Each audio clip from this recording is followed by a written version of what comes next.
जिसका चिंतन करोगे अंत में वही बन करके आना पड़ेगा। हिरण का चिंतन करते करते बाबा का शरीर छूटा तो अगले जन्म में हिरण बन के पैदा भये, और उसके बाद जब शरीर छूटा तो पुनः अगले जन्म में ब्राह्मण के बेटा बन करके पैदा भये। ज्ञान बना रहा बाबा को किस गड़बड़ी से कहां पहुंचे थे।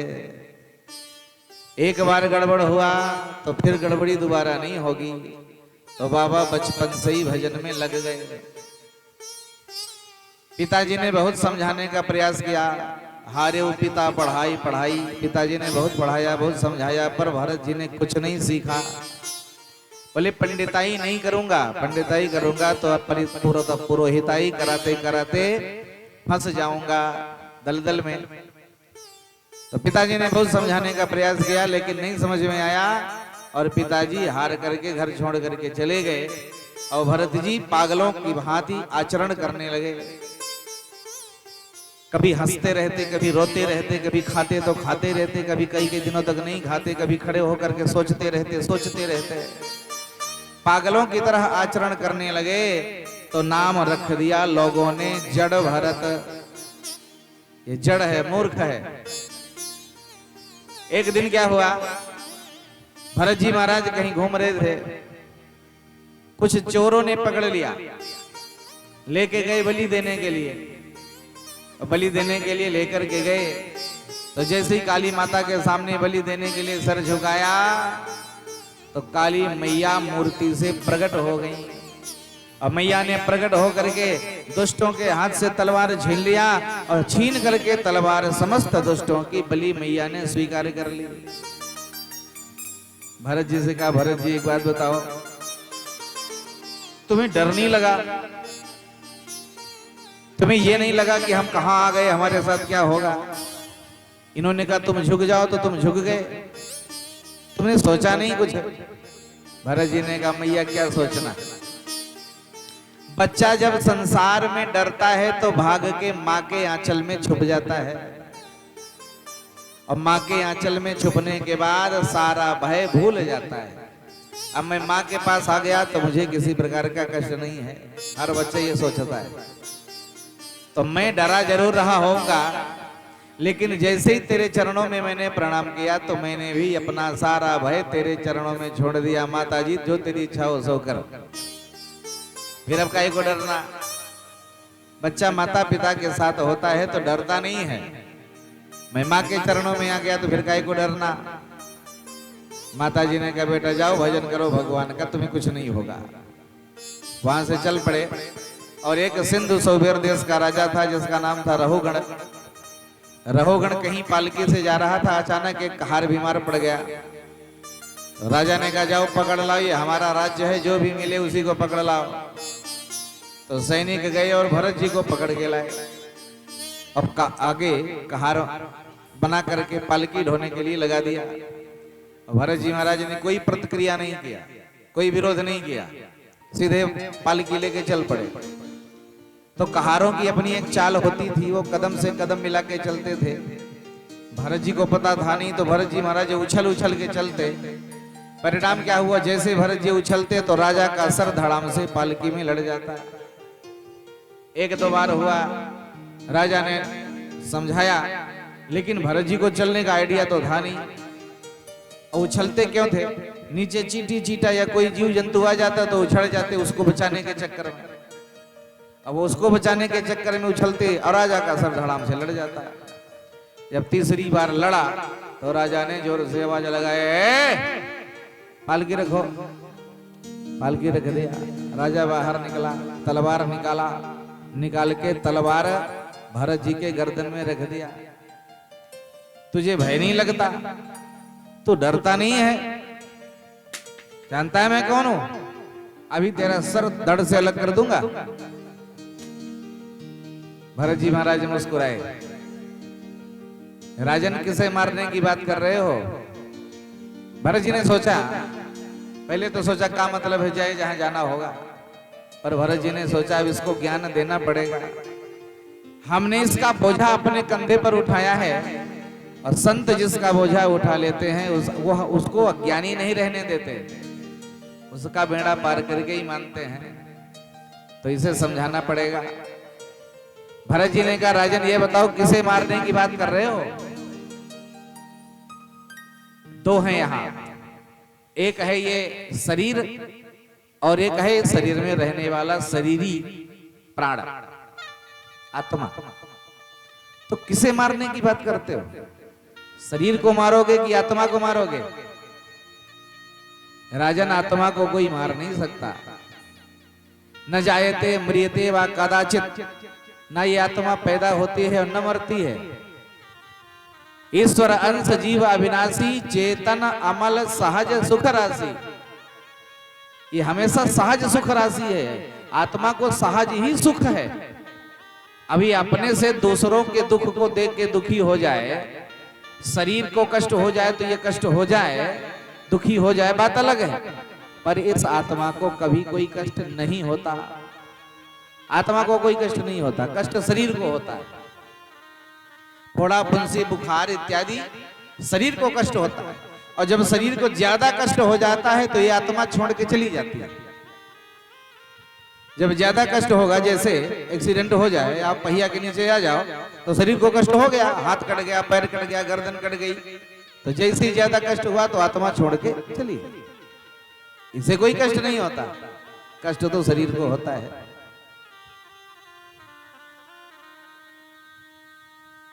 आत्मा को न तो काटा जा सकता है, न जोड़ा जा सकता है, न सुखाया जा सकता है, न भिगोया जा सकता है, न जलाया जा सकता है, न हवा में उड़ाया जा सकता है। इसके साथ कुछ नहीं किया जा सकता। ये अजर अमर अविनाशी है, इसके साथ कुछ नहीं होता। और राजन रही बात शरीर की, तो शरीर तो मरी मराई है।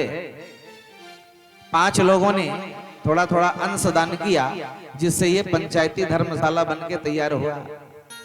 5 लोगों ने थोड़ा थोड़ा दान किया। किस किस ने? क्षिति जल पावक गगन समीरा, क्षिति जल पावक गगन समीरा, क्षिति जल पावक गगन समीरा, क्षिति जल पावक गगन समीरा, क्षिति जल पावक गगन समीरा, पंच रजतयति अधम शरीरा, पंच रचित अति अधम शरीरा, पंच रचितयति अधम शरीरा, पंच रचित अति अधम शरीरा। ये 5 लोग क्षिति धरती, जल, पावक अग्नि, गगन आकाश और समीरा हवा, 5 लोगों ने थोड़ा थोड़ा अंश दान किया, जिससे ये पंचायती धर्मशाला बना। और जब ये 5 अपना अपना अंश खींच लेते हैं, उसी समय ये शरीर मर जाती है, बेकार हो जाती है। इसलिए राजन, शरीर तो पहले से मरी मराई है, आत्मा को तुम मार नहीं सकते, तो किसको मारने की बात करते हो? अब रहोगण को लगाइए तो बड़े तेजस्वी बाबा मालूम पड़ते हैं, बड़े ज्ञानी मालूम पड़ते हैं। कौन है ये? तो हाथ जोड़ के पूछा, महाराज जी आपका परिचय, आप हो कौन? तो भरत जी ने कहा कि आत्मा का कोई परिचय होता नहीं, शरीर का परिचय होता है। तो इस शरीर को आप नहीं जानते, आप जिसे जानते हो उसे बताता हूं। अहम पुरा भरतो नाम राजा। आपने राजा भरत का नाम सुना है? बोले हाँ। बोले वो भरत में ही था, पर थोड़ी सी गड़बड़ी हुई, हिरन में मन लग गया, सो मरते समय हिरन का चिंतन बना रहा, और इसीलिए अगले जन्म में हिरन बन के पैदा भये, और उसके बाद भगवान का चिंतन लगातार करते रहे, जिस कारण से पुनः मानव शरीर प्राप्त भई। और चिंतन अगर गड़बड़ हुआ, थोड़ी सी गड़बड़ी भई, तो फिर से गड़बड़ हो जाएगा। आप जरा विचार करो, देखो एक बहुत ऊंची चाहर दीवारी है, बड़ी लंबी, और लंबी चाहर दीवारी में आपको अंदर कर दिया जाए और बाहर से दरवाजा लगा दिया जाए। आपकी आंखों में पट्टी बांध दी जाए और आपको दीवार पकड़ा दिया जाए कि इस दीवार के सहारे आपको पूरी चार दीवारी के चक्कर लगा के आना है, इस दरवाजों को खोल के बाहर निकलना है। तो एक हाथ में आपके छड़ी और एक हाथ आपका दीवार में, आप दीवार को पकड़ करके जा रहे हो। जाते जाते जाते जाते अचानक जैसे दरवाजे के पास आए तो सर में खुजली हो गई। और सर में खुजली हो गई तो जिस हाथ में छड़ी है उसे खुजलाओगे नहीं, खुजाओगे किससे? जिससे दीवार पकड़ के चल रहे थे। तो उस हाथ को आप सर में ले गए खुजाने के लिए और खुजाते रहे और चलते रहे और अचानक खुजाते खुजाते चलते चलते दरवाजा पार हो गया। अब अगर दरवाजा पार हो गया तो फिर से पूरी चार दीवारी का चक्कर लगाना पड़ेगा। अगर फिर से खुजली आ गई तो फिर से पूरा चक्कर लगाना पड़ेगा। तो खुजली आवे तो ठीक है, खुजली तो आती रहेगी तो स्वाभाविक है, पर खुजली के चक्कर में हमें दरवाजा नहीं क्रॉस करना है, ये ध्यान रखना है। विषयों की खुजली तो आएगी, जैसे हम जीव शरीर में आएंगे तो विषय तो तमाम आएंगे। अच्छे खाने का चक्कर होगा, अच्छा पहनने का चक्कर होगा, अच्छे अच्छे जगह घूमने का चक्कर होगा। ये विषयों के विष तो हमें परेशान करते रहेंगे, पर इन विषयों के चक्कर में हमें दरवाजा नहीं भूलना है, क्योंकि ये दरवाजा है। मानव योनि दरवाजा है भगवान के धाम में जाने का। गोस्वामी जी ने लिखा है, साधन धाम मोक्ष कर द्वारा, साधन धाम मोक्ष कर द्वारा, साधन धाम मोक्ष कर द्वारा, साधन धाम मोक्ष कर द्वारा, साधन धाम मोक्ष कर द्वारा।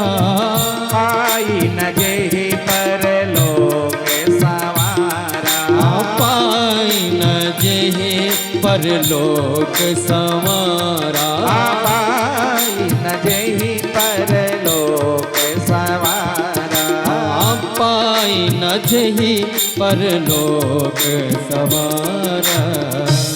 साधन धाम मोक्ष कर द्वारा, ये मानव योनि साधनों का धाम है और मोक्ष का दरवाजा है। अगर गड़बड़ी भई तो फिर से पुनः पूरी चार दीवारी का चक्कर लगाना पड़ेगा।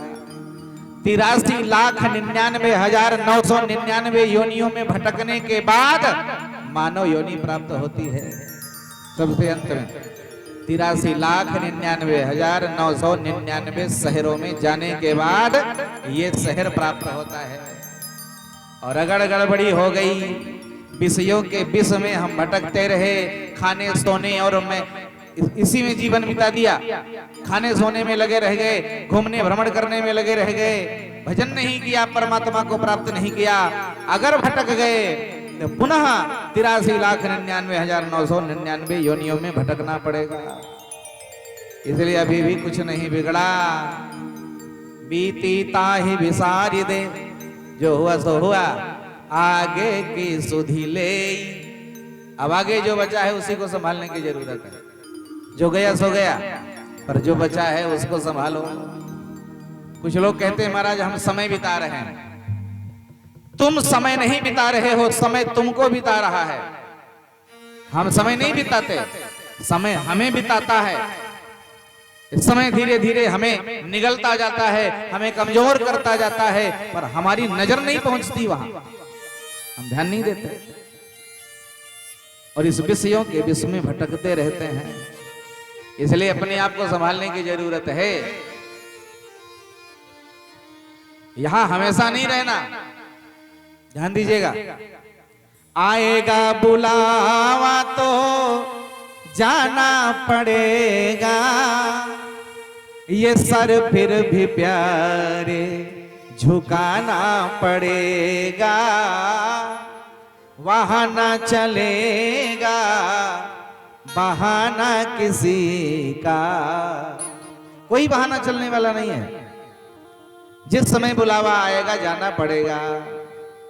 इसलिए हर समय ये ध्यान बना रहे, ये ज्ञान बना रहे, एक दिन हमें ये संसार को छोड़ के जाना पड़ेगा।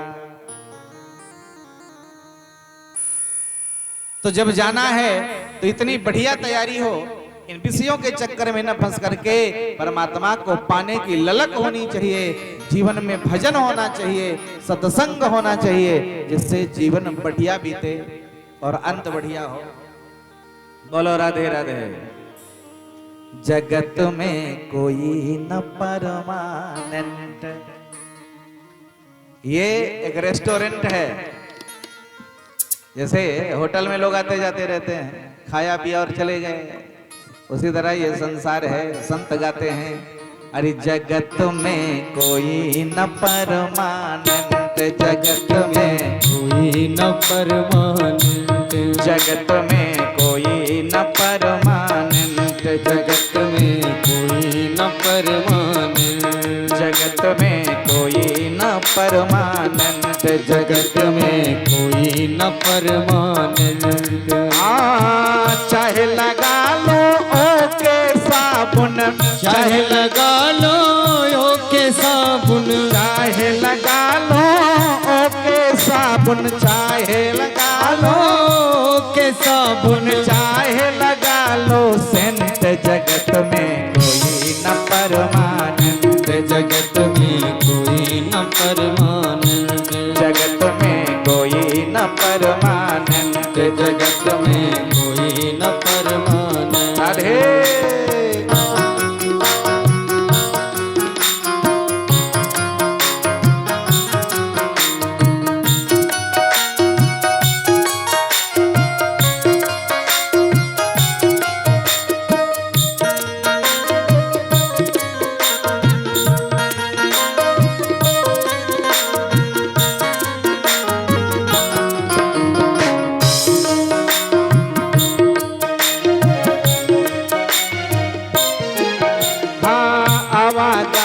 लगा दुनिया में जगत है रेस्टोरेंट प्यारे, जगत है रेस्टोरेंट प्यारे, जगत है रेस्टोरेंट।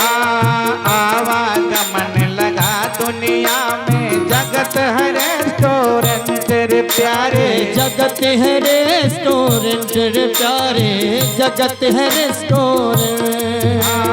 अंत समय में उखड़ जाएंगे, अंत समय में उखड़ जाएंगे तेरे तंबू टेंट, जगत में कोई न परमानेंट, जगत में कोई न परमानेंट। तेल चमेली चंदन साबुन, तेल चमेली चंदन साबुन, चाहे लगा लो सेंट, जगत में कोई न परमानेंट, जगत में कोई न परमानेंट।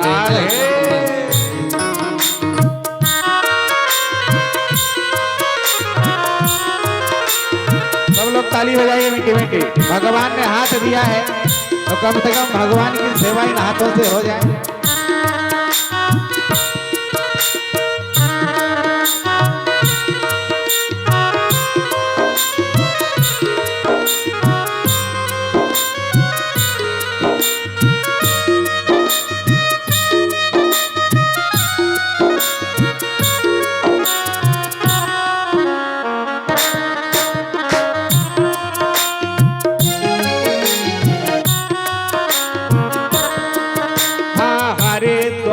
चाहे काशी मथुरा घूमो दिल्ली कैंट रे भैया, घूमो दिल्ली कैंट रे प्यारे, घूमो दिल्ली कैंट। हरिद्वार चाहे काशी मथुरा घूमो दिल्ली कैंट रे प्यारे, घूमो दिल्ली कैंट रे प्यारे, घूमो दिल्ली कैंट।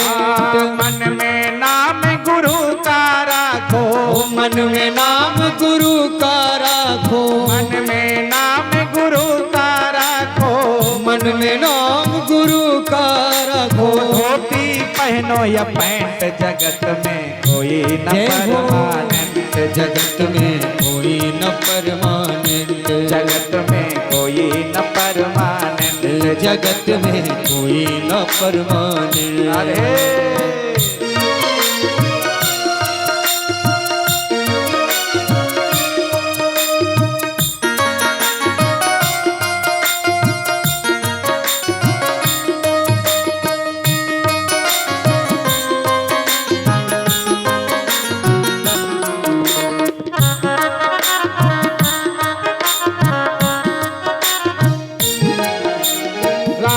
राष्ट्रपति हो कर्नल जनरल या हो लेफ्टिनेंट रे भैया, या हो लेफ्टिनेंट रे भैया, या हो लेफ्टिनेंट।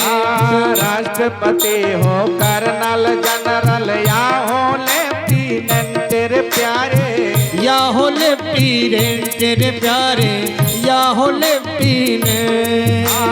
काल सभी को खा जाएगा, काल सभी को खा जाएगा, काल सभी को खा जाएगा, काल सभी को खा जाएगा। लेडीज हो या जेंट्स जगत में कोई न परमानंद, जगत में कोई न परमानंद, जगत में कोई न परमानंद, जगत में कोई न परमानंद।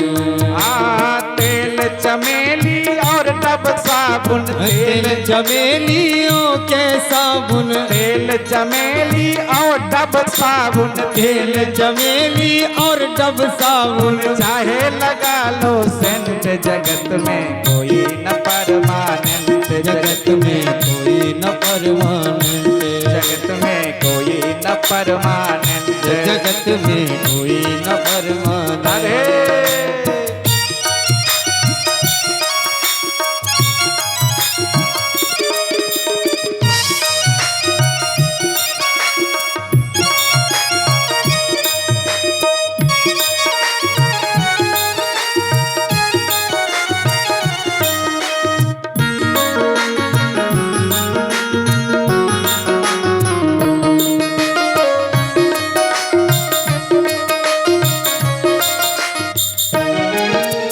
साधु संत के संगत कर लो, ये है सच्ची गवर्नमेंट रे भैया, ये सच्ची गवर्नमेंट रे प्यारे, ये सच्ची गवर्नमेंट। साधु संत के संगत कर लो, ये सच्ची गवर्नमेंट रे प्यारे, ये सच्ची गवर्नमेंट रे प्यारे, ये सच्ची गवर्नमेंट। लाल सिंह कहे इस दफ्तर से, लाल सिंह कहे इस दफ्तर से, व्यास दास कहे इस दफ्तर से, व्यास दास कहे इस दफ्तर से, व्यास दास कहे इस दफ्तर से, मत होना एब्सेंट, जगत में कोई न परमानंद, जगत में कोई न परमानंद, जगत में कोई न परमानंद, जगत में कोई न परमानंद। तेल चमेलियों के साबुन, तेल चमेलियों के साबुन, तेल चमेलियों के साबुन, तेल चमेलियों के साबुन। चाहे लगा लो सेंट, जगत में कोई न परमानंद, जगत में कोई न परमानंद, जगत में कोई न परमानंद, जगत में कोई न परमानंद, जगत में कोई न परमानंद, जगत में कोई न परमानंद, जगत में कोई न परमानंद, जगत में कोई न परमानंद। और भक्तवत्सल भगवान की जय हो। इस तरह से बड़ा ही सुंदर उपदेश दिया जड़ भरत जी ने रहुगण को, बड़ा ही बढ़िया उपदेश दिया।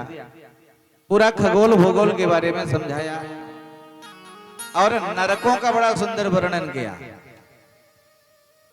पृथ्वी से 99,000 योजन नीचे दक्षिण की तरफ संयमनी नाम की पुरी है, जिसको हम लोग नरक कहते हैं। 28 बड़े बड़े नरक हैं, छोटी मोटी खिड़कियां बहुत हैं, पर 28 बड़े बड़े नरक हैं। अलग अलग पाप के कारण जीव को अलग अलग नरकों में जाना पड़ता है। जो किसी का धन हरण करता है, किसी की रोजी रोटी का हरण करता है, किसी की पत्नी का हरण करता है, किसी की संपत्ति का हरण करता है, किसी की जमीन का हरण करता है, वो रौरव नरक में जाता है। जो दूसरों से ईर्ष्या करता है, दूसरों से जलन रखता है, दूसरों की बुराई करता है, दूसरों की निंदा करता है, वह महारौरव नरक में जाता है। जो मेहमान को देख के आंख निकालता है, बोलो राधे राधे। ऐसे बहुत लोग होते हैं, मेहमान आ जाए तो जल जाते हैं, आएंगे से होते हैं। मेहमान को देख के कभी ईर्ष्या नहीं करनी चाहिए, मेहमानों की खूब सेवा करनी चाहिए। बोलो राधे राधे। अच्छा, कुछ मेहमानों बड़े जिद्दी होते, जल्दी जाते नहीं है, तो समस्या खड़ी हो जाती है। एक सज्जन के घर मेहमान आए और जाने का नाम ही न ले, तो पति पत्नी ने प्लान बनाया इसे कैसे भगाया जाए। तो पतिदेव अंदर गए और लाठी उठाया और गद्दा में लगे पीटने, और गद्दा में पीटे और देवी जी जोर से चिल्लाए, ऐसा लगे जैसे सही सही मार रहे हो। खूब नाटक किया, खूब नाटक फैलाया। बहुत देर बाद जो मेहमान थे उन्होंने सोचा कि अब यहाँ तो मिलने वाला है नहीं, तो यहाँ से कुछ निकलो। इधर उधर खिसक गए। कुछ देर बाद दोनों पति पत्नी बाहर निकले, इधर उधर देखा नहीं दिखाई पड़े मेहमान, तो स्वामी जी ने पत्नी को बुलाया, जल्दी आओ, चले गए। तो पत्नी बाहर आई, तो पत्नी के कंधे पे हाथ रख के बोले, देखो हमने तुमको सही सही नहीं मारा। तो पत्नी ने कहा, हम भी तो सही सही नहीं रोई। तब तक वो वही कहीं लुके थे मेहमान बाहर निकल के आए, बोले हम भी सही सही नहीं गए। बोलो राधे राधे। उसने अपनी पत्नी से कहा, चलो बनाओ, ये बिना खाए कहीं नहीं जाएगा। बनाना पड़ा, खिलाना। ऐसे ऐसे बहुत सारे संसार में लोग हैं। बोलो राधे राधे। तो मेहमान को देख करके आंखें जो निकालता है, ईर्ष्या करता है, जब यहां से मर के जाता है ना, तो कुंभी पाक नरक में जाता है। और जैसे पकौड़े को तेल में डाल के तला जाता है, वैसे ही जीव को वहां तला जाता है। तो अगर पकौड़े जैसे न तलना हो तो चकाचक खूब पवाओ, आनंद से। बोलो राधे राधे। राधे राधे। बड़ा सुंदर उपदेश दिया, नरकों का बड़ा विस्तार से वर्णन किया। नरकों के वर्णन को सुन के परीक्षित जी कांप गए। अरे राम राम, इतने खतरनाक नरक हैं। बोले भैया महाराज जी एक बात बताओ, नरक न जाना पड़े उसके लिए कोई उपाय है क्या? बोले हाँ है ना। क्या? अच्छा एक बात बताओ महाराज, नरक भगवान ने क्यों बनाया, क्या मतलब है? तो सुखदेव बाबा ने कहा कि जैसे हम कोई कपड़ा बहुत दिनों तक पहनते हैं और उसको रोज साफ नहीं करते, तो उसमें मैल जम जाती है, किचट जाती है। और जब मैल जम जाती है तो जल्दी से कपड़ा साफ नहीं होता, और साफ नहीं होता तो लोग कहते भैया ऐसे नहीं साफ होगा। बोले इसे धोबी को दे दो, धोबी बढ़िया धुल करके दे देगा। तो उस कपड़े को हम धोबी को दे देते हैं। धोबी और लकड़ी का मोटा मोटा बनाए रहता है, केमिकल वगैरह डाल के जो पिटाई करता है कपड़े की, और पीट पाट के शुद्ध करके साफ करके बढ़िया इस्त्री करके पुनः वापस कर देता है। उसी तरह वो भगवान का धोबी घाट है। भगवान ने ये शरीर हमें दिया, और इस शरीर को पाने के बाद हम यहाँ धरती पर आए तो पाप के ऊपर पाप करते रहे, गंदगी पर गंदगी, और हमने कभी सफाई नहीं किया, कभी भगवान का भजन नहीं किया, कभी दान नहीं किया, कभी संतों की सेवा नहीं की, बुजुर्गों की सेवा नहीं की, ब्राह्मणों का सम्मान नहीं किया, बड़ों का अपमान किया है। तो गंदगी के ऊपर गंदगी करते जाते हैं, तो इसमें ये चदरिया मैली हो जाती है। चदरिया बड़ी मैली हो गई, बड़ी गंदगी आ गई इसमें। और जब भगवान इसे लेकर के यहाँ से जाते हैं, जब ये यमपुरी जाता है, तो यमराज कहते हैं चित्रगुप्त। बोले हाँ सरकार। बोले खोलो बही खाता इसका। तो बही खाता खोलते हैं तो गंदगी के ऊपर गंदगी। तो कहते हैं ऐसा करो, ये ऐसे नहीं साफ होगा। फिर बोले इसको धोबी के यहाँ दे दो, हमारे धोबी घाट भेज दो। तो जो नरक है वो भगवान का धोबी घाट है, तो उसे धोबी घाट भेज दिया जाता है। और वहां पर यमदूत बड़े बड़े मूसल लोहे का वो मुदगर लिए रहते हैं, और बजो पिटाई करते हैं यम के दूत, पीट पाट के, और उसे बढ़िया अच्छी तरह से साफ करके स्वच्छ करके और पुनः भगवान को समर्पित कर देते हैं, क्योंकि भगवान के पास से ही आया है और जाना भी वही है। लेकिन अगर गंदगी हो गई तो बिना सफाई के नहीं जाएगा, सफाई करके तब भेजा जाएगा। तो अगर नरक न जाना हो तो आपको एक काम करना पड़ेगा। क्या? बोले भगवान का भजन करते रहो, बीच बीच में इसे साफ करते रहो तो गंदगी इकट्ठा नहीं होगी। बोलो भक्त वत्सल भगवान की जय हो। बोले कोई साबुन है बढ़िया? बोले हाँ है, सस्ती और टिकाऊ। कौन सी? बोले राम नाम रूपी साबुन। इस राम नाम रूपी साबुन से सुबह शाम साफ करते रहो। षष्ठम स्कंध में इसी साबुन का प्रयोग बताया। अजामिल ने परमात्मा का नाम लिया अपने बेटे के रूप में। मरते समय अजामिल ने अपने बेटे को बुलाया, नारायण बचाओ। तो नारायण बचाओ कहने से, नारायण बचाओ कहने मात्र से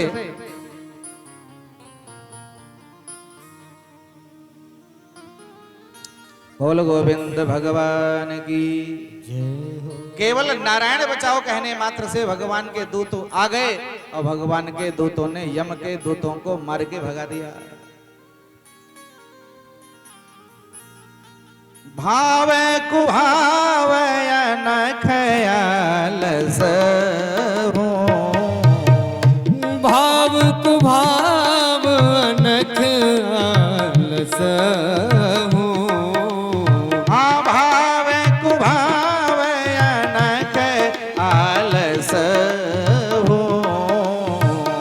भाव कुभाव अनख आलसहु। नाम जपत मंगल दिसि दसहु, नाम जपत मंगल दिस दसहु। नाम जपत मंगल दिसि दसहु, नाम जपत मंगल दिसि दसहु। भाव से लिया जाए चाहे कुभाव से लिया जाए, जबरदस्ती लिया जाए चाहे आलस्य में लिया जाए, भगवान का नाम कल्याण ही करता है।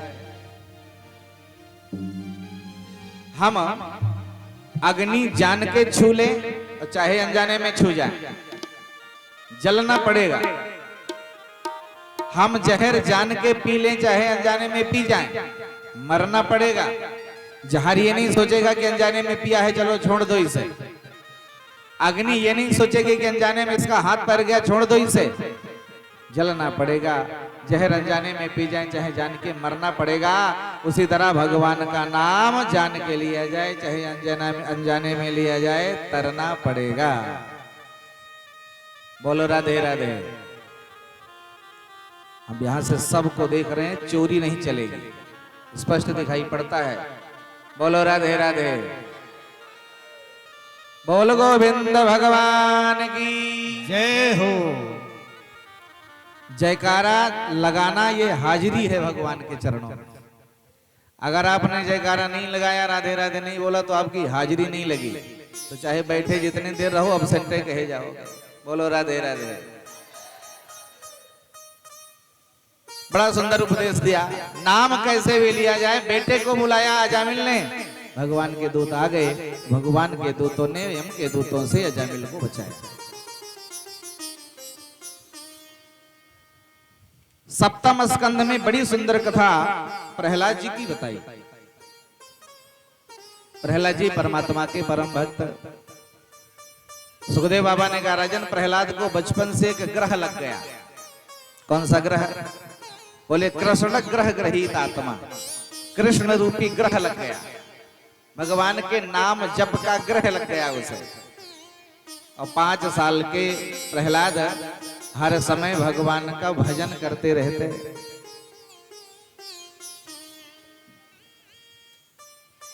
एक बार प्रहलाद के पिताजी हिरण्यकशिपु जंगल गए तपस्या करने, और जैसे ही मंदराचल पर्वत में एक वृक्ष के नीचे बैठे भजन करने के लिए, तो एक तोता आया। और पता नहीं कहां से तोता आया, और जिस डाल के नीचे वो बैठा था उसी डाल में बैठ के वो नारायण नारायण चिल्लाने लगा। और बार बार हिरण्यकशिपु उसे भगा देता और वो फिर से आकर के बैठ जाता और नारायण नारायण चिल्लाता रहता। हिरण्यकशिपु ने मन में सोचा आज का मुहूर्त ठीक नहीं लगता, चलो आज वापस चलते हैं, कल आएंगे।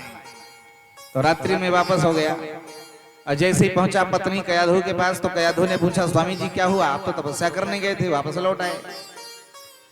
तब हिरण्यकशिपु ने कहा आज का मुहूर्त ठीक नहीं था, मैं जैसे ही भजन करने बैठा ना वैसे ही एक तोता पता नहीं कहां से आ गया, नारायण नारायण चिल्लाने लगा। कयाधु को बड़ा आश्चर्य हुआ, मेरे पति राक्षस हैं और आज इनके मुख से नारायण नारायण निकल गया, तो बड़ी आश्चर्य की बात है, ये तो परम विरोधी हैं और आज इन्होंने भगवान का नाम ले लिया। तो मन में कयाधु ने विचार किया कि आज इनके मुख से नारायण नारायण निकला है तो आज इनके मुख से मैं 108 बार नारायण कहलवा के मानूंगी। 108 बार कह देंगे तो एक माला पूरी हो जाएगी और एक माला पूरी हो जाएगी तो इनका कल्याण भगवान जरूर कहीं ना कहीं करेंगे। देखो ये है धर्म पत्नी, वही पत्नी होती है जो धर्म से जोड़े रहे। गंगा स्नान करने चलोगे तो बोले हाँ बिल्कुल चलो। स्वामी जी ने कहा गंगा स्नान करने चलोगी, अरे कहा गंगा फालतू में 2000 रुपया चला जाएगा, ना कोई मतलब न करे, सब गंगे हैं, बोलो राधे राधे। तो ये गड़बड़ है, धर्म से जोड़े रखे वही धर्म पत्नी है। स्वामी जी ये कहे कि गंगा नहाने का मन था, पैसा नहीं है, क्या बताएं, तो उनको कहना चाहिए रुक जाओ, चीनी के डिब्बा में रखे हैं 2000 निकाल के लाते हैं, आपको देते हैं, चलो नहाया जाए। ये धर्म पत्नी का कर्तव्य होता है। बोलो राधे राधे। जब नोटबंदी हुई थी तो अच्छे अच्छों की पोल खुली थी, बड़ा माल इनके पास होता है। अभी अभी पता चला कि 2000 का नोट बंद हो गया, पता चला था कुछ दिन पहले कि 2000 की नोट बंद हो गई। हमारे पास भी फोन आया, सुनो जी वो 2000 का नोट बंद हो गया, चर्चा हमारे पास भी पड़ी है।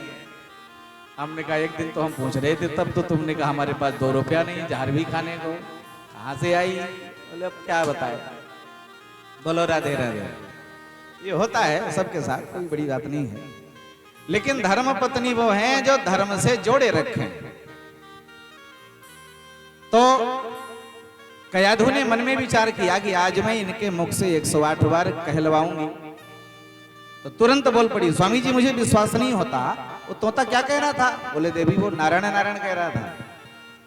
अरे स्वामी जी कोई तोता नारायण नारायण क्यों कहेगा, उसकी क्या जरूरत है, मुझे विश्वास नहीं होता। बोले देवी सच में कह रहा, वो नारायण नारायण कह रहा था। उस समय से लेकर के भोजन करते समय भी बार बार पूछ रही थी और शयन करने गए तो चरण दबाते हुए बार बार पूछ रही हैं, स्वामी पता नहीं मुझे विश्वास क्यों नहीं होता, तोता क्यों कहेगा ऐसा, क्या कह रहा था वो? बोले देवी वो सच में नारायण नारायण कह रहा था। और जब 108 बार पूरा हो गया तो उसने हाथ जोड़ के भगवान से कहा कि जय हो प्रभु जी, बड़ी कृपा आपकी, इन्होंने आपका नाम 108 बार लिया है तो आपका कर्तव्य है इनके प्राणों को अपने चरणों में लगाना, ये आपका काम है। दूसरे दिन सवेरे सवेरे फिर गए और जाकर के हिरण्यकशिपु ने घनघोर तपस्या किया।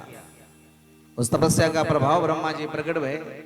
ब्रह्मा जी ने कहा बेटा मांगो, क्या चाहिए? तो हिरण्यकशिपु ने ब्रह्मा जी से वरदान मांगा, नांतर बहिर्निवानक्त मन्यसमादपि चायुधैः न भूमो नाम्बरे मृत्युर न नरै न मृगैरपि। महाराज ना तो मैं अंदर मरूं, न बाहर मरूं, न ऊपर मरूं, न नीचे मरूं, न अस्त्र से मरूं, न शस्त्र से मरूं, न दिन में मरूं, न रात में मरूं, न ब्रह्मा की बनाई सृष्टि में किसी से न मरूं, न नर से मरूं, न पशु से मरूं, 12 महीने में किसी महीने में न मरूं। ब्रह्मा जी ने माथा पकड़ लिया, बारे बेटा और कुछ बचा हो तो समेट ले। बोले नहीं बस इतना है। ब्रह्मा जी ने कहा चलो है तो कठिन, पर हमारा काम है वरदान देना, बाकी गली ढूंढना भगवान का काम है, अपना रास्ता खोज लेंगे। तो जाओ वरदान दिया, वरदान लेके आया, अट्टहास करके गरजा, स्वर्ग पर आक्रमण कर दिया, देवताओं को मार के भगा दिया, स्वर्ग पर अपना आधिपत्य कर लिया। देवता बेचारे मारे मारे घूमने लगे। आप देखो तपस्या का प्रभाव। देवता जो हैं कोई भजन नहीं करते।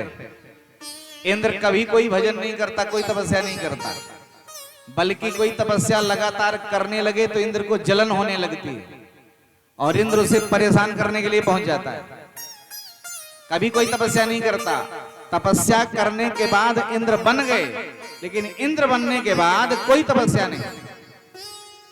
और इसीलिए जब तपस्या करके राक्षस जाते हैं तो मार के भगा देते हैं, फिर इधर उधर भटकते रहते हैं। भगवान को रक्षा करना पड़ता है। तो संपत्ति पाने के बाद भगवान भूल जाते हैं। जब ये देवताओं के साथ है तो हम आप तो मनुष्य हैं, हम आप तो भूल ही जाएंगे। धन बढ़िया आ जाए, सब कुछ बढ़िया चलने लगे तो हम भगवान को भूल जाते हैं। भगवान याद कब आते हैं? जब संकट पड़ता है, दुख पड़ता है, तब ठाकुर जी की याद आती है। और सुख में भगवान नहीं याद आते। तो देवताओं को मार के भगा दिया। हिरण्यकशिप के 4 बेटा 1 बिटिया, हलाद, अनुहलाद, साहलाद और प्रहलाद। 4 बेटा और 1 बिटिया सिंहिका, सिंहिका पुत्री। सबसे छोटे बेटा है प्रहलाद। और प्रहलाद जब 5 साल के हुए तो पिताजी को बच्चे की शिक्षा का ध्यान आया। बेटे को पढ़ने भेजना चाहिए। तो पढ़ने के लिए कहीं बाहर भेजने की जरूरत नहीं है।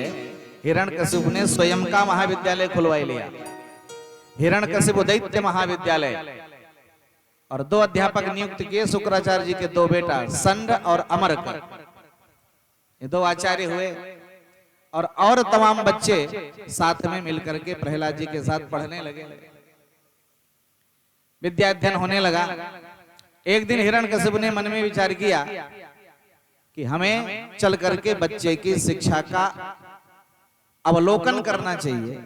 बच्चा कैसे पढ़ता है, किसके साथ पढ़ता है, कितना पढ़ता है, क्या पढ़ता है, कैसे उठता बैठता है, कैसे उसके आचरण है, कैसा उसका व्यवहार है, ये देखने के लिए हिरण्यकशिप विद्यालय गए। विद्यालय में जाकर के बेटे से मिले। बेटे ने प्रणाम किया, प्रहलाद जी को उठा के गोदी में बिठाया और पूछा हिरण्यकशिप ने, कहो बेटा पढ़ाई कैसी चल रही है? हिरण्यकशिप के पूछने पर प्रहलाद जी ने कहा, पिताजी चकाचक चल रही है। अच्छा बेटा कोई बढ़िया सा पाठ सुनाओ। तो प्रहलाद जी ने बहुत सुंदर पाठ सुनाया।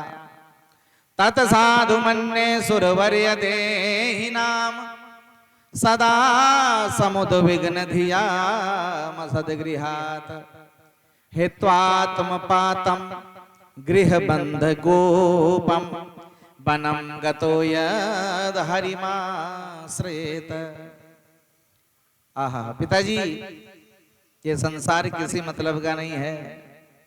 यहाँ सब स्वार्थ के साथी हैं। कोई किसी से वास्तविक प्रेम नहीं करता। सब स्वार्थ सिद्धि में परेशान रहते हैं। सुर नर मुनि सब कही यह रीति, स्वार्थ लागी करहि सब प्रीति। सब स्वार्थ के प्रेमी हैं। किसी ने बड़ी सुंदर बात कही है कि जमाना तो बुरा लगता है पर ऐसा नहीं होता। ध्यान दीजिएगा, जमाना तो बुरा लगता है पर ऐसा नहीं होता, मिलने वाला हर इंसान एक जैसा नहीं होता, छोड़ देते हैं अपने भी साथ संकट में, सुन लीजिए, छोड़ देते हैं अपने भी साथ संकट में, सुन लीजिए। कब? जब अपने पास पॉकेट में 1 पैसा नहीं होता, जब अपने पास पॉकेट में 1 पैसा नहीं होता। अच्छे अच्छे रास्ता बदल लेते हैं प्यारे। जब बिगड़ जाता है हमारा, जब हम समस्या में होते हैं तो अच्छे अच्छे रिश्ते टूट जाते हैं, और जो हम अच्छे में होते हैं तो बिगड़े रिश्ते भी बन जाते हैं। बनी बनती है तो रिश्ते 1000 होते हैं। बनी जब बनती है तो रिश्ते 1000 होते हैं, और बनी बिगड़ती है तो दुश्मन भी 1000 होते हैं। बहुत रिश्ते टूट जाते हैं। पिताजी ये जमाना बड़ा स्वार्थी है, इसे कभी भी अपना मत समझो। दूसरे को छोड़ो, माता पिता स्वयं बच्चों से झूठ बोलते हैं, अन्य नहीं। अपने माता पिता ही बच्चों से झूठ बोलते हैं। क्या झूठ बोलते हैं? पहले तो बताया गया धराधाम सत्य है। पहले क्या बताया? जब बच्चा थोड़ा जानने लायक हुआ तो बच्चे को बताया ये घर तुम्हारा, ये बंगला तुम्हारा, ये कोठी तुम्हारी, ये हवेली तुम्हारी, ये खेत तुम्हारा, ये खलिहान तुम्हारा, ये कारोबार तुम्हारा, ये व्यापार तुम्हारा, ये गाड़ी तुम्हारी, सब तुम्हारा है। यही सत्य है। पहले तो बताया गया धराधाम सत्य है, फिर उसे सिखाया गया अर्थ काम सत्य है। बेटा जब बड़ा हुआ, विवाह हो गया, तो कहते हैं बेटा पत्नी आ गई, बच्चे हो गए, पैसा कमाओ, धन लाओ, घर चलाओ, खर्चा उठाओ। यही सही है। तो पहले तो बताया गया धराधाम सत्य है, फिर उसे सिखाया गया अर्थ काम सत्य है। लेकिन असली बात कब बताई गई? पिंजड़े का पंछी जब पिंजड़े को छोड़ चला, तो अंत में बताया गया राम नाम सत्य है। जब मर गया, चला गया, तो पीछे पीछे चलने वाले कहते हैं राम राम। अरे अब कहाँ सत्य है, अब कहाँ सुनेगा वो तो गया। और जो पीछे पीछे चल रही है 2 मिनट सुनेंगे, इसके बाद सब भूल जाएंगे। यक्ष ने युधिष्ठिर से पूछा दुनिया का सबसे बड़ा आश्चर्य क्या है? युधिष्ठिर ने कहा महाराज सबसे बड़ा आश्चर्य यह है, व्यक्ति हर दिन किसी न किसी को मरते हुए देखता सुनता है, पर मैं भी मरूंगा ये भूल जाता है। उसे इस बात का भ्रम ही नहीं कि मैं भी मरूंगा, भूल जाता है। इसलिए इस बात का ध्यान बना रहना चाहिए। और सही बात तो यह है कि जीवन में भजन ही सत्य है। भजन अगर बच्चा करने लगा, हमारा देखो हम लोग टेंशन में रहते हैं कि कहीं हमारा बेटा बाबा न बन जाए, संत न बन जाए, बड़ा टेंशन होता है। जुआड़ी न बन जाए, गंजेड़ी न बन जाए, शराबी न बन जाए, भंगड़ी न बन जाए, इसका टेंशन नहीं होता। लोग बन भी जाते हैं, पता ही नहीं चलता। पर बाबा न बन जाए इसका बड़ा टेंशन होता है। ध्यान दीजिएगा, अगर किसी के वंश में एक भी अच्छा संत बन गया तो 51 पीढ़ी स्वर्ग चली जाती है। अगर नरक में भटक रहे हैं तो 51 पीढ़ी तर जाती है। और एक भी शराबी निकल गया परिवार में, कुल में, तो 21 पीढ़ी नरक चली जाती है। इसलिए इसका टेंशन कभी मत लो कि बेटा बाबा बन जाएगा तो आगे क्या होगा। प्यारे, ये शरीर केवल भजन के लिए ही मिली हुई है। इसलिए अगर भजन हो रहा है, हमारा बेटा भजन कर रहा है, सुंदरकांड पढ़ रहा है, रामचरितमानस पढ़ रहा है, भागवत पढ़ रहा है, संतों का सेवन कर रहा है, संतों के पास बैठ रहा है, संतों की वाणी सुन रहा है, तो समझ लो हमारा भी उद्धार हो जाएगा। बोलो राधे राधे। इसलिए बड़े सुंदर तरीके से समझाया पिताजी, ये संसार अंधा कुआं है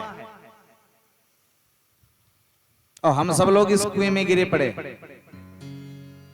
पर विचित्रता ये है, गिरे तो पड़े हैं पर दूसरों को नहीं कहते भैया हम गिर गए तो गिर गए, तुम तो बच रहो, नहीं बताते। जैसे एक बार 4-5 अंधे इकट्ठा भये और अंधे यात्रा करने के लिए चल पड़े। तो चले जा रहे थे, तो जो चतुर अंधा था वो आगे आगे, लोग चतुर को नेता बनाते हैं, तो जो चतुर अंधा था वो आगे आगे। तो आगे चलते चलते अचानक आया गड्ढा और आगे वाला गड्ढे में धड़ाम से गिर पड़ा। तो गिरने की आवाज सुनाई पड़ी, तो पीछे वालों ने पूछा भैया ये आवाज कैसी है? तो जो गिरा था उसने सोचा हम तो गिरे गए हैं, एक आध और साथी हो जाते तो कोई हंसता ना। तो उसने कहा कुछ नहीं चले आओ। तो दूसरा भी धड़ाम, अब दूसरा भी गिरा तो फिर गिरने की आवाज आई। तो फिर पीछे वालों ने पूछा भैया ये आवाज बार बार कैसी आ रही है? तो दूसरे वाले ने सोचा जब पहले वाले ने हमसे नहीं बताया तो हम काहे किसी को बतावें। परिणाम क्या हुआ, बारी बारी से सब धड़ाम धड़ाम धड़ाम गिरते चले गए। ठीक है भाई, स्थिति हमारी सबकी है, हम सब कुएं में गिरे पड़े हैं, पर हम पीछे वालों से ये नहीं कहते बा भैया हम फंस गए तो फंस गए, तुम तो चले जाओ हरिद्वार, तुम तो बन जाओ बाबा, तुम तो भजन करो, नहीं कहते। बल्कि अगर 2 दिन चंदन लगाए के बैठ जाएं, आप सवेरे सवेरे स्नान करके बढ़िया चंदन लगा के माला लेके बैठ जाओ तो एक दिन तो कोई नहीं बोलेगा, और दूसरे दिन फिर बैठ जाओ शाम तक तो आंखें सबकी घर वालों की तिरछा हो जाएंगी, ये क्या नाटक करने लगे। और तीसरे दिन अगर बैठ गए तो सीधा सीधा कह देंगे अगर माले जपना हो तो सीधे घर छोड़ के चले जाओ, दिमाग ना खराब करो घर में बैठ के। बोलो राधे राधे, सीधे डांटने लगेंगे। तो इस बड़ी समस्या है। लेकिन प्यारे, अगर कोई वास्तव में परमात्मा का सच्चा भक्त हो गया, अब काम के डर के कारण न माला लेके बैठ जाओ कि माला जप ही नहीं रहे हो, काम भी नहीं कर रहे हो। माला सही सही जपो, तो अगर आप सही सही माला जपोगे, घर वाले निकाल भी देंगे तब भी आपका कल्याण हो जाएगा। बोलो राधे राधे, बोलो राधे राधे। पिताजी को बहुत सुंदर समझाया प्रहलाद जी ने। पिताजी सीधा सीधा है, वनम गतो यद हरिम आश्रयेत, जंगल चले जाओ, भगवान का भजन करो, यही जीवन का सार तत्व है।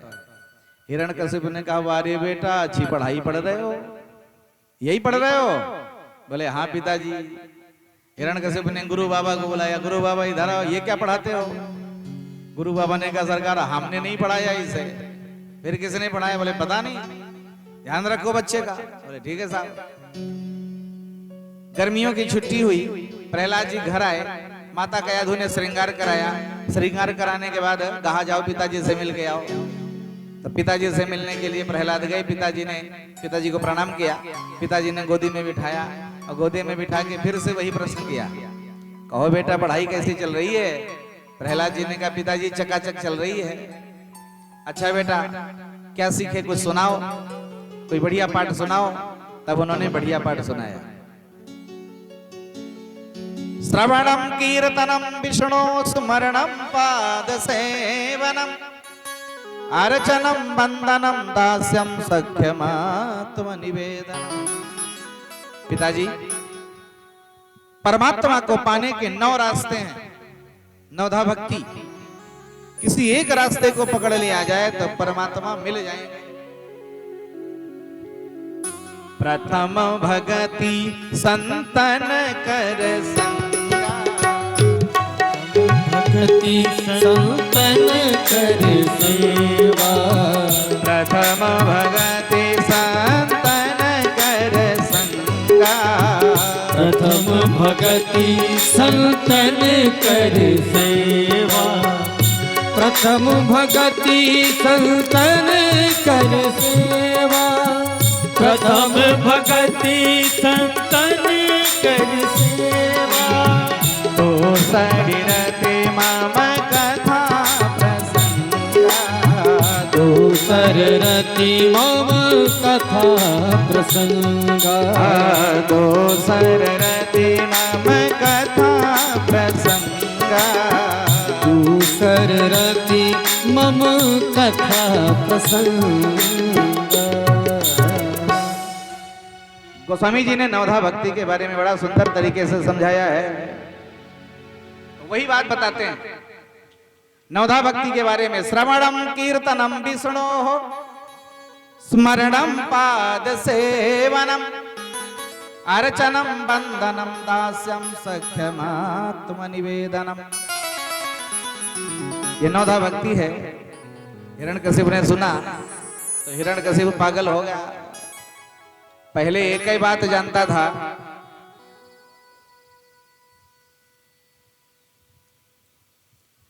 बोल गोविंद भगवान की जय हो। श्री राम जय राम जय जय राम।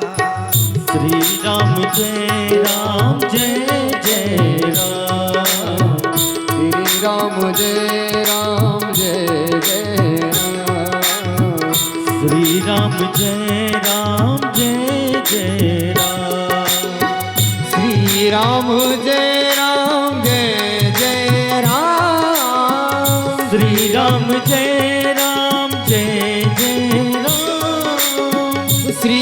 राम जय राम जय जय राम।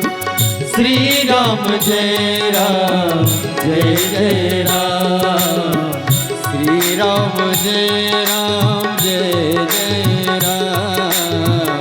श्री राम जय राम जय जय राम। श्री राम जय राम जय जय राम। श्री राम जय राम जय जय राम।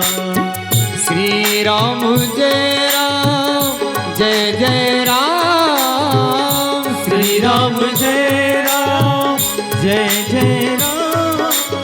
ओ श्री राम जय राम जय जय राम। श्री राम जय राम जय जय राम। श्री राम जय राम जय जय राम। श्री राम जय राम जय जय राम। श्री राम जय राम जय जय राम। बोल गोविंद भगवान की जय हो।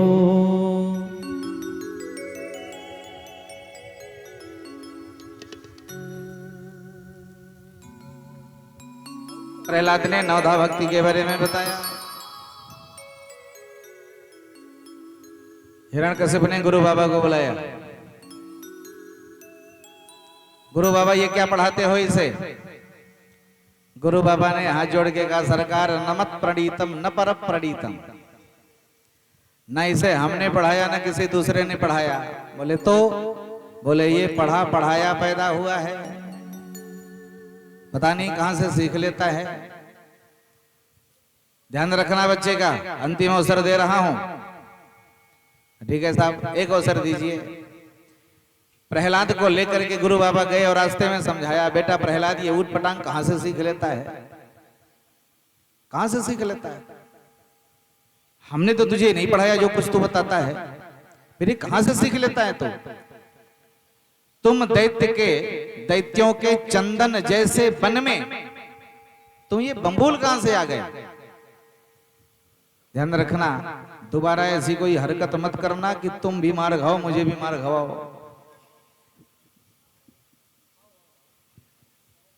बोलो राधे राधे। जय जय श्री राधे। इस तरह से जब समझाया तो प्रहलाद जी आए और प्रहलाद जी ने कहा, भैया अपने सभी संबंधियों से सखाओं से कहा कि आओ हम तुम्हें एक और नई शिक्षा देते हैं। भक्त प्रहलाद ने समस्त साथियों को इकट्ठा किया और साथियों को इकट्ठा करके प्रहलाद जी ने परमात्मा का भजन कराया, सबसे भजन करवाया। बोलो राधे राधे। बोलो भक्त वत्सल भगवान की जय हो। जैसे ही भजन करवाया, ये बात हिरण्यकशिप को पता चली तो हिरण्यकशिप दौड़े दौड़े आए और प्रहलाद का हाथ पकड़ा लेकर के महल आए। और महिला करके प्रहलाद जी को देख के सोचने लगा कि कहीं ये मेरी मृत्यु का कारण न बन जाए, क्योंकि इसके हृदय में वो नारायण वो छलिया घुसा हुआ है और कहीं ये मेरी मृत्यु का कारण न बन जाए। इसीलिए रोग अगर बढ़ने लगे तो ऑपरेशन करवा देना चाहिए। रोग अगर शास्त्र कहता है, हमारा धर्म कहता है कि अगर उंगली में कोई समस्या हो गई और डॉक्टर कहे कि उंगली कटवा दीजिए नहीं तो आप बच नहीं पाओगे, तो पूरे शरीर को बचाने के लिए उंगली कटवा देना चाहिए। हाथ में कोई समस्या आ जाए, डॉक्टर कहे हाथ कटवाना पड़ेगा नहीं तो मर जाओगे, तो हाथ कटवा देना चाहिए। घर में अगर एक व्यक्ति को मारने से पूरा घर बच रहा हो तो उस व्यक्ति को मार देना चाहिए। एक घर को नष्ट करने से पूरा गांव बच रहा हो तो उस घर को नष्ट कर देना चाहिए। एक गांव को नष्ट करने से पूरा इलाका बच रहा हो तो उस गांव को नष्ट कर देना चाहिए। और एक क्षेत्र को नष्ट करने से पूरा प्रदेश बच रहा हो तो उस क्षेत्र को नष्ट कर देना चाहिए। हिरण्यकशिपु ने मन में विचार किया, ये मेरे लिए रोग पैदा हो गया, और प्रहलाद नाम का रोग अगर इसका ऑपरेशन नहीं किया गया, इसे मारा नहीं गया, तो कहीं ये मेरी मृत्यु का कारण न बन जाए। तो प्रहलाद के मारने के बड़े उपाय किए। पहाड़ से फेंकवाया, समुद्र में फेंकवाया, हाथी के नीचे डलवाया, सांपों के कुएं में डलवाया, अग्नि में जलाया, पर हर जगह ओम नमो भगवते वासुदेवाय का जप करते हुए प्रहलाद जी बच जाते हैं। एक दिन हिरण्यकशिपु ने कयाधु को बुलाया और कयाधु से कहा, देवी एक बात बताओ,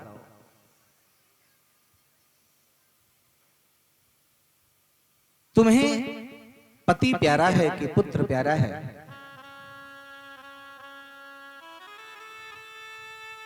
कयाधु ने कहा, स्वामी जी ये कैसा प्रश्न है? हर स्त्री को अपना पति प्यारा होता है, क्योंकि पति की कृपा से पुत्र मिला हुआ है। वैसे तो स्त्री को ये निर्णय करना बहुत कठिन होता है कि पति प्यारा है कि पुत्र प्यारा है। दोनों ही प्यारे होते हैं। पति जीवन का सार होता है तो पुत्र प्राण का आधार होता है। पुत्र कलेजे का टुकड़ा होता है। कैसे कहें कौन प्यारा है, पर अगर धर्म की बात की जाए तो स्वामी पति प्यारा होता है, पुत्र नहीं। सही में देवी? बोले हाँ। एक काम करोगी? अगर तुझे पति प्यारा है तो तुझे एक काम करना पड़ेगा। क्या? एक गिलास पकड़ाया, बोले ये गिलास ले, इस गिलास में दूध है और दूध में जहर है, तुझे अपने हाथों से प्रहलाद को पिलाना होगा।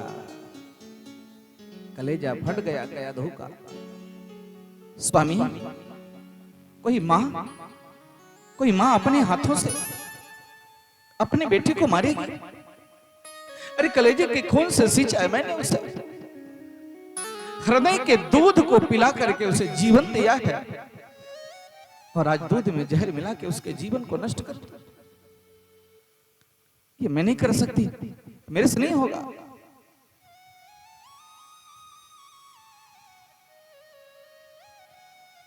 रो पड़ी कयाधु, आंखों में आंसू आ गए।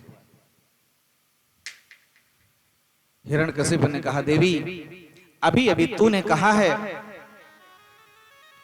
कि तुझे पति प्यारा है, तो तुझे पति के लिए पुत्र को मारना पड़ेगा। आज मानो कयाधु के जीवन में पहाड़ टूट पड़ा। मेरी जान से प्यारा मेरा प्रहलाद, और अपने हाथों से मैं कैसे उसे मारूंगा? तुम्हें करना पड़ेगा देवी, तुम्हें करना पड़ेगा।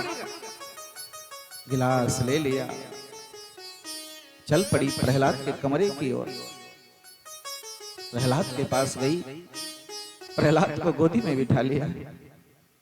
बेटा बेटा तूने दूध नहीं पिया, दूध पी ले फिर सो जा। अपने हाथों से गिलास पकड़ाया, हाथ कांप रहा था। प्रहलाद समझ गए दूध में कुछ गड़बड़ है। मां क्या हुआ? आपकी आंखों में आंसू? मां बताओ ना क्या हुआ? कुछ नहीं बोली। प्रहलाद समझ गए। दूध को मुंह से लगाया और ओम नमो भगवते वासुदेवाय कह करके एक सांस में प्रहलाद ने पूरा दूध पी लिया। मां ने कलेजे से लगा लिया बेटे को। रोना तो बहुत चाहती है पर रोती नहीं।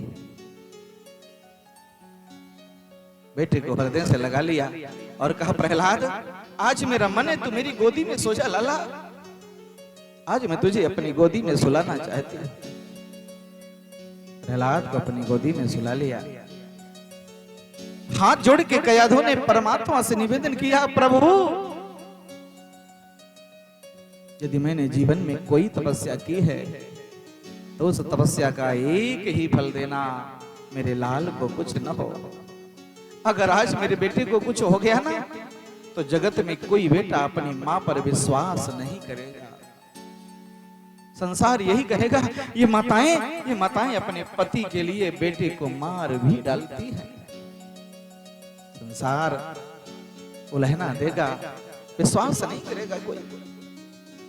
इसलिए मेरे लाल को कुछ न हो, भगवान से प्रार्थना करती रही। रात बीती, रात भर अपने लाल के बच्चे के मुखड़े को निहारती रही। जैसे सवेरा हुआ तो तुरंत प्रहलाद को जगाया, बेटा उठो, बेटा प्रहलाद उठो। और जैसे माँ की आवाज सुनाई पड़ी, प्रहलाद उठ के बैठ गए। प्रहलाद को उठ के बैठते हुए देखा तो माँ ने अंक में भर लिया और रो पड़ी, धन्य है प्रभु, आपने मेरे बच्चे को बचा दिया, धन्य है नारायण। लेकर के गई, स्नान कराया, सुंदर श्रृंगार किया और पति के पास लेके गई। हिरण्यकश्यप ने कहा, तुमने पिलाया नहीं है।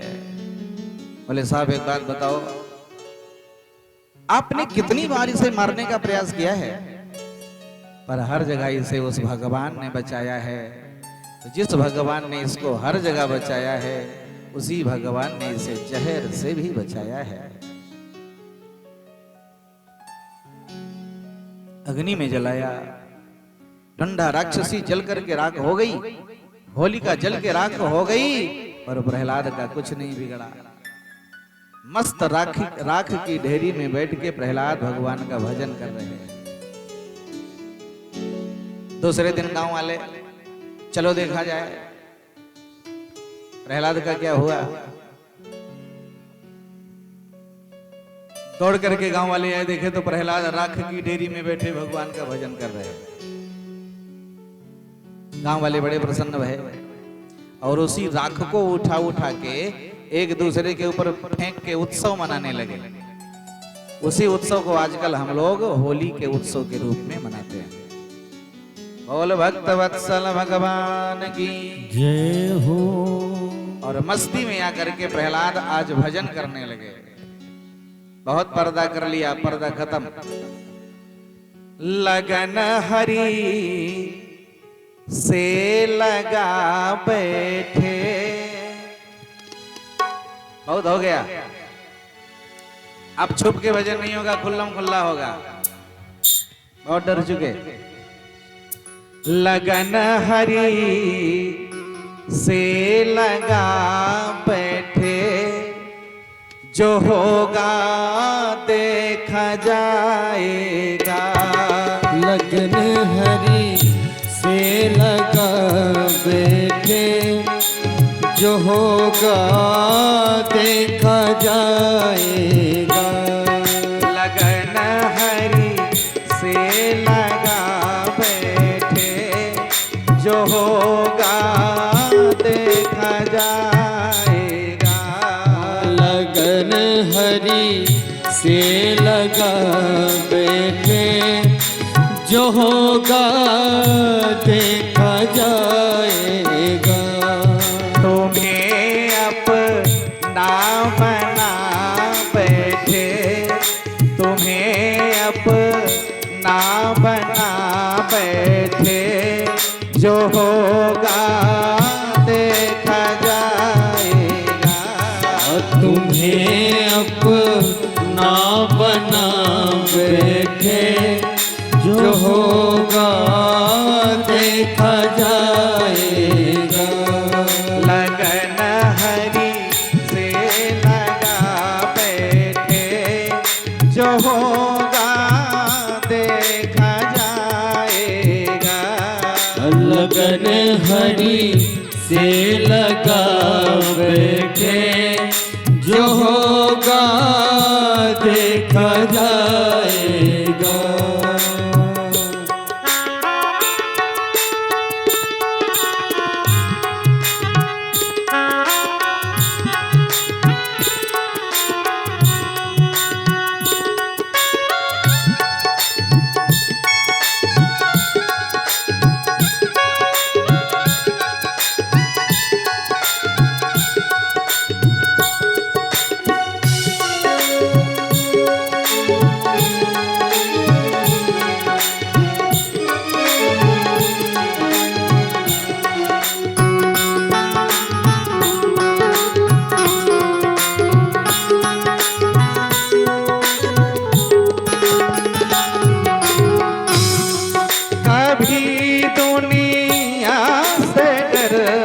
थे कि चुप चुप याद करते थे। वो कभी दुनिया से डरते थे कि छुप छुप याद करते थे। कभी दुनिया से डरते थे कि चुप चुप याद करते थे। कभी दुनिया से डरते थे कि छुप छुप याद करते थे। छुप छुप याद करते थे। लो अब पर्दा हटा बैठे, लो अब पर्दा हटा बैठे, जो होगा देखा जाएगा। लो अब पर्दा हटा बैठे, जो होगा देखा जाएगा। लगन हरी से लगा बैठे, जो होगा देखा जाएगा। लगन हरी से लगा बैठे, जो होगा देखा जाएगा।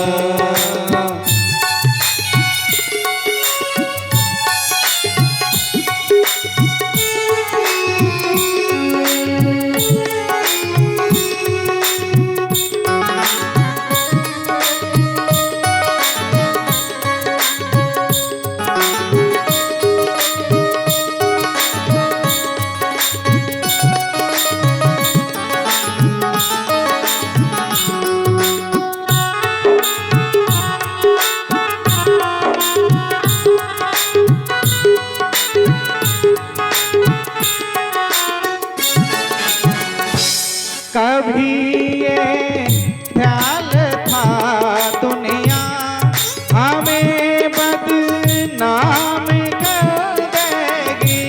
वो कभी ये याद था दुनिया हमें बदनाम कर देगी। कभी ये ख्याल था दुनिया हमें बदनाम कर देगी। कभी ये ख्याल था दुनिया हमें बदनाम कर देगी। हमें बदनाम कर देगी। शर्म अब बेच खा बैठे, शर्म अब बेच खा बैठे, जो होगा देखा जाएगा। शर्म अब बेच खा बैठे, जो होगा देखा जाएगा। तुम्हें अपना बना बैठे, जो होगा देखा जाएगा। तुम्हें अपना बना बैठे, जो होगा देखा जाएगा। दीवाने बन गए थे तो फिर दुनिया से क्या मतलब। वो दीवाने बन गए तेरे, तो अब दुनिया से क्या मतलब। दीवाने बन गए तेरे, तो अब दुनिया से क्या मतलब। वो दीवाने बन गए तेरे, तो अब दुनिया से क्या मतलब। तो अब दुनिया से क्या मतलब। सबसे दिल हटा बैठे, सबसे दिल हटावे जो होगा देखा जाएगा। तो सबसे दिल हटावे जो होगा देखा जाएगा। तुम्हें अपना बना बैठे जो होगा देखा जाएगा। तुम्हें अपना बनावे जो होगा देखा जाएगा।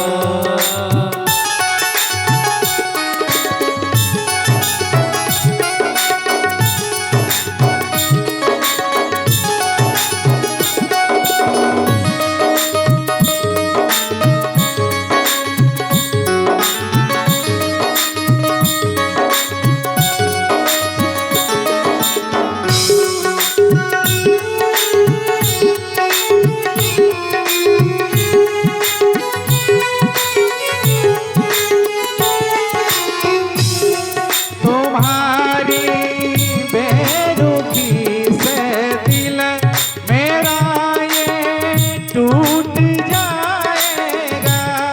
तुम्हारी बेरुखी से दिल मेरा अब टूट जाएगा। तुम्हारी बेरुखी से दिल मेरा ये टूट जाएगा। ओ तुम्हारी बेरुखी से दिल मेरा अब टूट जाएगा। मेरा दिल टूट जाएगा। अब जीवन लौटा बैठे अब जीवन लौटा बैठे जो होगा देखा जाएगा। जो होगा देखा जाएगा। जो होगा देखा जाएगा। लगन प्रभु से लगा बैठे लगन हरि से लगा बैठे जो होगा देखा जाएगा। जो होगा देखा जाएगा। आज होगा देखा जाएगा। जो होगा देखा जाएगा। प्रभु जी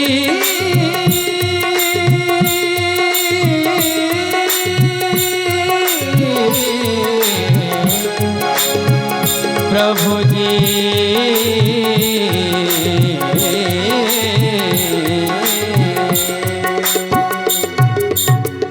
बोल भक्तवत्सल भगवान की जय हो। प्रहलाद जी को पकड़ करके लेके आया हिरण्यकशिपु महल में, और महल में ला करके बोला, प्रहलाद बता तेरा भगवान कहाँ है? कहाँ है तेरा भगवान? प्रहलाद जी ने कहा, पिताजी ऐसी कोई जगह नहीं है जहां मेरा भगवान नहीं है। जल में है, थल में है, व्याप नभमंडल में, पर्वत के श्रृंग में भी करुणा निधान है। चिता की कराल वृद्धि ज्वाल में भी व्यापक है, खड्ग और खंभ में भी करुणा निधान है। ऐसी कोई जगह नहीं है जहां मेरे भगवान नहीं है। इस खंभे में तेरा भगवान है? बोले हाँ, इस खंभे में भी मेरा भगवान है। ध्यान दीजिएगा, किसी ने पूछा भगवान कहाँ? भगवान कहाँ? बोले जहां भक्त की हाँ भगवान वहां। जहां भक्त ने कह दिया इसमें मेरे प्रभु हैं, उससे भगवान को प्रकट होना पड़ता है। प्रहलाद ने कहा इस खंभे में भी मेरे भगवान हैं। हाथ जोड़ के प्रहलाद जी ने कहा, प्रभु यदि मैंने सच्चे मन से आपकी भक्ति की है तो आपको इस खंभे से प्रकट होना पड़ेगा। उठाया गदा, गदा उठा करके हिरण्यकशिपु ने प्रहार किया खंभे में, खंभा फट गया, खंभा फाड़ के नरसिंह भगवान प्रकट हो गए। बोल नरसिंह भगवान